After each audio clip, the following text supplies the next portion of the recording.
Northwestern played Purdue 23-15. Northwestern was outgained in this game. Actually, I like this quote from David Braun after the game, which consider me number one David Braun fan in the Big Ten. I can't get enough of the guy. He said, "Yards don't result in wins. Points do." And I know that's a very simple statement, but I mean, True. that just kind of feels like the coach David Braun is. It feels like who Northwestern is right now. They're not the most talented team. They're not going to get the most yards, but they're going to play with the most inspiration. They're going to play with the most heart. They feel like they have something they're working toward this season. Sonny, what do you think about the game? Congrats. I mean, full eligibility. Like, this is one of the finest coaching performances I've seen in 20 plus years of watching college football. I mean, Hudson Card was out. Purdue's best defensive player was out. So, I mean, they had a pretty distinct advantage coming into the game. But,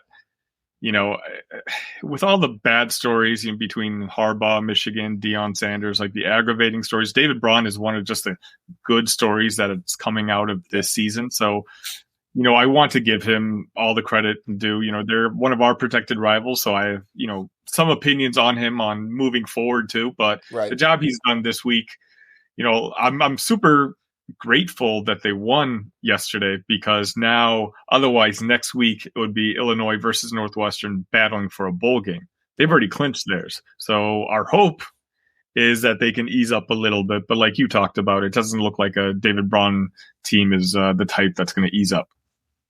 Yeah, what do you think, Justin?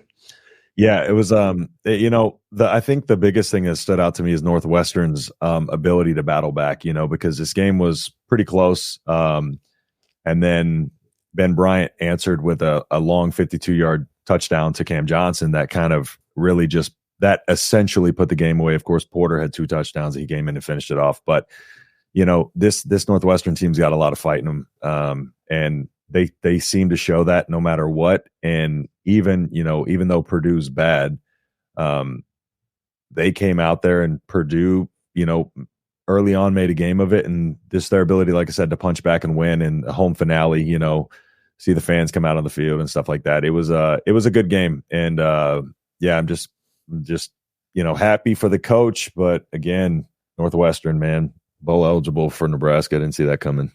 Yeah. Yeah, and I think you saw a bit of just a dejected Purdue team this weekend too, right? I mean, you have all the injuries, everything that's gone on this season. Tyrone Tracy, I still think Tyrone Tracy is a really good running back, very underrated in the conference. But, Ryan Walters came into this game switching their quarterback. I don't know if he was doing that to see who would catch fire and then maybe roll with him, but to me, that's just like a rookie coaching mistake. It's like, just pick your guy and go with him. Don't mess around in this game. Just win the games, gain some favor with the fan base, finish the season on top as best you can. But switching back and forth between the quarterbacks, big plays happen. Purdue couldn't move the ball in short yardage. It seemed like, it seemed like Purdue was maybe more talented in some areas, but Northwestern was just overall the much more inspired team, who was not going to be not on top at the end of this one. No, agreed. So.